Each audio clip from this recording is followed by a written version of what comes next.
The Association of Civil and Local Government Staff has given a one-week ultimatum to government to pay its members a 4-year arrears of interim premium allowance owed them, or have an industrial action by members of the association. On the sidelines of a press conference to drum home their concerns, the Executive Secretary of CLOSAC, Isaac Bampoado, told to Joy News a crunch meeting between executives of the association and the Minister of Employment and Labour Relations ended inconclusively, and this triggered the threat to embark on a nationwide strike. We've met with the Honourable Minister Haruna. I think Fair Wages was there, Minister of Finance was there, and they've all agreed that there has been an error somewhere, and we're going to look at our issue. But as we speak, as at now, we don't have any favorable, or we've not come to any favorable conclusion. So that's why we are declaring a strike action. Have you exhausted all the legal means available to you before? We've exhausted committees upon committees that has looked into this issue, and all has come to the same conclusion that we've not been treated well, we've not been treated fairly, but for equity to prevail, we should also be given an interim period. Couldn't you have waited for a while so deliberation could have at least? We waited for more than, since we migrated into service finance about 4 or 5 years ago. We waited almost 6 years. Have you considered the impact this industrial action is going to? We are looking at our pocket. We are looking at the, now civil servants are wallowing poverty. The current reports that brought in a single spine salary structure came out that civil servants were the lowest paid in the public services, and the differences are widening. It's of concern to us. That's why we've taken this action. We cannot wait any longer. So what would you say will bring you back to the negotiation table? We also deserve to be given the interim period. That's it. We want equity. So my question is, what will bring you back to the negotiation? They should give us the interim premium. They should also give us the interim premium. Then we'll come back to work. Well, in other stories, the Supreme Court has, in a unanimous decision, ruled that the President is not bound by the advice given by the Judicial Council on the appointment of Superior Court judges. The suit was filed by the Ghana Bar Association challenging the appointment of 2 Supreme Court judges, Justices Yao Apo and Gabriel Pwamang. The panel, chaired by Justice William Atuguba, in the Wednesday judgment noted that the President has the sole power of appointment. Joy News' Joseph Akable was in court and has filed this report. The suit was consolidated with another filed by Kwesi Danson Achiampong and journalist Richard Delasky. The two had sought an interpretation of Article 70 on whether or not the President must act in accordance with the advice of the Council of State in appointments such as that of the Electoral Commissioner. The court in its ruling stated that the President is not bound by the advice of the Judicial Council. However, in terms of appointments, they ruled that the appointees must be picked from the list provided by the council. The court explained that granting the relief being sought by the plaintiff will mean the President would have to appoint 100 people even in instances where the council recommends 100 people. The court added that concerns by the plaintiffs about the independence of the judiciary do not arise, as there are other institutions such as the Council of State and Parliament which act as a check on the executive. On the suit by Kwesi Danson Achiampong and Richard Sky, the court said the plaintiffs did not make a claim of a breach of constitution. According to them, the plaintiffs were therefore seeking legal advice and directed them to seek such from a solicitor. Lawyer for Richard Delasky, Alexander Afenyo Martins, told Newsman he would want to study ruling before commenting further. Well, the effect of the court's ruling is that the provisions in the constitution, that phraseology acting on advice, in principle and in the context, has no binding effect on the President. However, it acts as a restraint.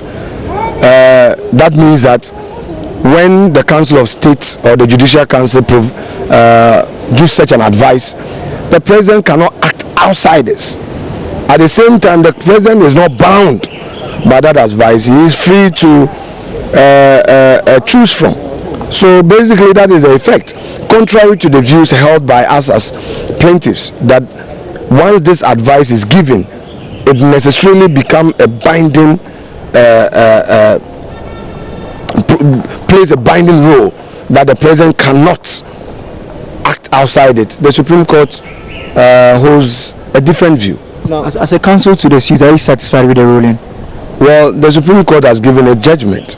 We want to develop the law, and they are the law lords. The Supreme Court is the final avenue for settling constitutional issues. So, to the extent of that industry they have put in and given their view on it, I think I'm equally bound by that. But are you satisfied? I have to study the decision. We've heard it, and they have given their views of the law. The Apex Court is expected to rule on other matters before it in the coming days. For Joy News, Joseph Akable. And Joy News is learning the minority in Parliament may vote against the constitutional amendment bill seeking to make changes to the date for holding the national elections. Well, the bill, when passed, will allow the Electoral Commission to hold the general elections in November instead of the 4-year period when it held in December. Well, there's more in the following report. Today in Parliament, unexplained circumstances forced the House to step down motion on the bill as the Speaker urged members to fast-track the motion in view of its effect on the organization of the 2016 elections. Parliamentary correspondent Elton Brobe explains the delay in tabling of the motion as well as the minority's posture on the matter. That is information we've picked, that they may not support the amendment of the constitution to enable the EC hold elections in November instead of December. The information I'm picking from, I've been speaking to members on the minority side. They will not speak to me on record, but they are telling me that that is the decision the caucus is taking. And this decision flows from a steering committee meeting held by the party last night, where it was agreed that the minority members should stay out of approving the report for the amendment of the constitution so that the elections can be held in November. So going into the debates, obviously this is going to be the posture they will adopt as a minority. Yeah, they will express their concerns on the floor of Parliament. And then when it gets to the voting parts, they will not walk out. This is going to be a secret ballot. It's not going to be a head count or a voice vote. It's going to be a secret ballot. So I wouldn't be surprised if some on the other side may decide to vote against, the proposed amendment of the constitution. If that happens, then we're back to the status quo. Judging from what I'm hearing, I'm looking at a proposed amendment on the floor that will be defeated. We going into holding the elections in December. Okay. I don't see anything changing from the position that I'm hearing the minority they've adopted. Away from this issue, the allocation of 3% of the District Assembly Common Fund to disaster management stalled consideration of the National Disaster Management Authority Bill. Rejecting the proposal, some members of Parliament questioned the wisdom behind the deduction. The formula, this amendment, if carried, would necessarily require Parliament to make provision for it, even though Parliament may not have the power to. So the Constitution says the common fund should be used for a specific purpose. It is defined clearly. There is only the power to make the formula that is given to this House. And yesterday I think there was clear agreement in that respect. Now, whether in agreeing the formula, Mr. Speaker, whether in agreeing or approving the formula, we can introduce things which the Constitution has not given us the power to. It's a major issue we should look at. I really have a real problem with introducing any bill here that kind of reduces what the Constitution or clearly the what the Constitution has proposed for development of the Assembly. Or a yearly payment. Mr. Speaker, that's where I start from. If the intent of the amendment is for the common fund, when they are bringing the formula to include NABU, since the formula comes every year, then the amendment should have a connotation of every year when that formula is coming, and allocation should be made to the NABU. Meanwhile, the new Member of Parliament for Abetifi, Brian Ichampong, has been urged to be diligent in his duties to Parliament. Leadership of both sides took time to advise him after his swearing in today to succeed the late MP Peter Biafe Pepra. I've worked with him. I know his pedigree, but sometimes the rules are different outside. Here in this house, we deal with truthfulness, not propaganda. Truthfulness, not propaganda. Now, member of this house, you take comportment, behavior, and character seriously, both in the house and outside the house. Some representatives of various political parties also met to outline their policies linked towards the attainment of the Sustainable Development Goals, the SDGs. The 17 goals set by the United Nations aim to end poverty, protect the planet, and also ensure that prosperity for all is achieved as part of a new Sustainable Development Agenda. The program, organized by ISODEC, brought together representatives of the NPP, the NDC, the PPP, and the GCPP.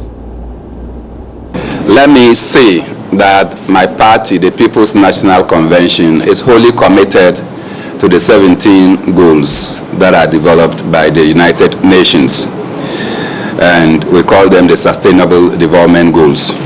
These Sustainable Development Goals are as a result of the Millennium Development Goals, and we recall with nostalgia that the Millennium Development Goals were 8, and we thought that we have advanced, and in advancing we should be reducing the number of goals that we should be attaining and not increasing them.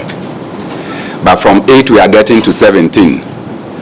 What it tells all of us clearly is that in the Millennium Development Goals we did not achieve much, and therefore we have to expand to even bring in others. We should have been talking about what we succeeded in the Millennium Development Goals, which areas we did not succeed, so that we can capture them and factor in new areas. But the fact that we have even increased the numbers is clear testimony that it's a free market-oriented party. We believe in the freedoms of the individuals and everything. And we are talking about poverty. And we believe that poverty, what is poverty? All the 17 goals are goals that all the political parties here want to solve. But what creates poverty? And if you want to ask me, government all over the world are the reason, at least in Ghana, our governments that have come and gone are the reasons why we are poor. Now, if you want to go back, this year my vice presidential candidate, Dr. Bawumia, has come out with a 10-point plan. And what we intend to do to rule this country is all in the 10-point plan. I'm not here to recount one by one what the plan says. But the plan simply talks about the rights of the individual to his property. We believe in the rule of law. We believe in equal opportunity to everybody. We believe in decentralization. And like I said, we believe in the free market. And we believe in taking advantage of globalization.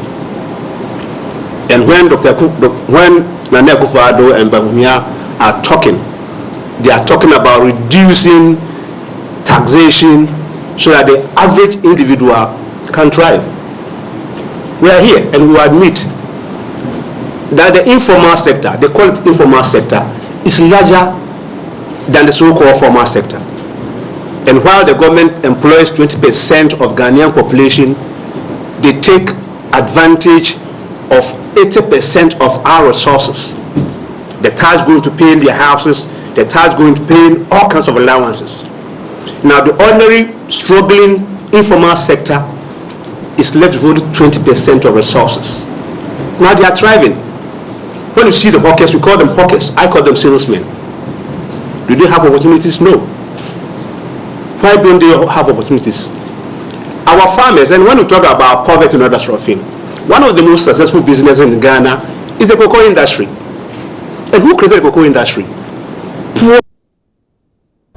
I'm talking about the informal sector. A majority of Ghana's population remains unbanked, and the situation currently hampers financial inclusion, and the most affected are people who live in rural parts of the country.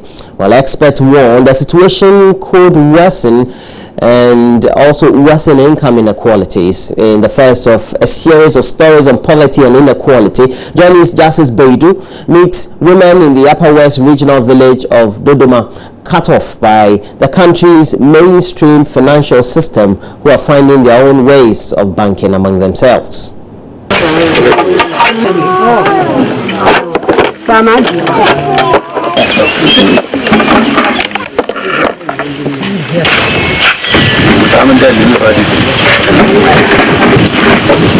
Everyday banking, but slightly different rules.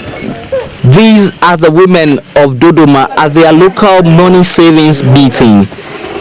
It is modeled on the mainstream banking rules and gives loans to contributors using the communal bonding among the villagers as collateral. Were this to be a formal bank, the space under this tree would be the banking hall. This is banking in its most basic of forms. Now this box here is what actually has every amount of money that is contributed at every sitting or meeting. And it also has these cards, which are the cards that record however much anybody contributes at the meeting. And what happens is that it has 3 different locks with 3 different keys, which are with 3 different people at any one point in time. And the box itself is also with another person. So what happens is that whoever has the keys do not have access to the box, and whoever has the box does not have the keys to them. It's just their own way of making sure that their money is safe. Before you save money, you have to travel to Wa to go and save money. And you see, imagine the amount that you use to fare yourself to Wa to save money there and come home. And you look at these women are sitting down. How many of them can travel from here to Wa? That's why they just decided to make the box, which is also simply known as a what? It's also group. It's a local bank. So instead of them putting the money individually, they decide to farm together and put the money in this box. With a growing number of people living in remote areas in Ghana, access to financial services is tough for people like the villagers of Dodoma. 70% of Ghana's population is still unbanked, according to a 2012 World Bank study. I'm a widow and getting money is difficult. I borrow money from the box when I'm going to the hospital. I use some for laborers to work on my farm. Poverty levels here are high. Sometimes when you get a visitor, you can't even buy food for them. So we borrow money from the box. Sometimes we borrow money to prepare our lands for the farming season. Financial inclusion is crucial to ensure that the poorest of the poor in Ghana benefit from the country's economic growth. And it seems the big banks, so-called, need a lesson or two from the women of Dodoma on how to make this work.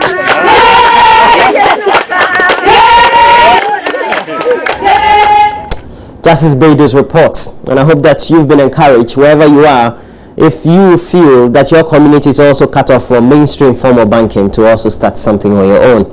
Well, we'll bring you a lot more of such stories from the archives of Justice Beidou, but that'll be later on. Now we have to take a break. When we come back, we'll be looking at a lot more stories, but this time featured on front, back pages of various newspapers we have in the studio this morning, and then we'll check out some other stories on some main online portals. Do stay on.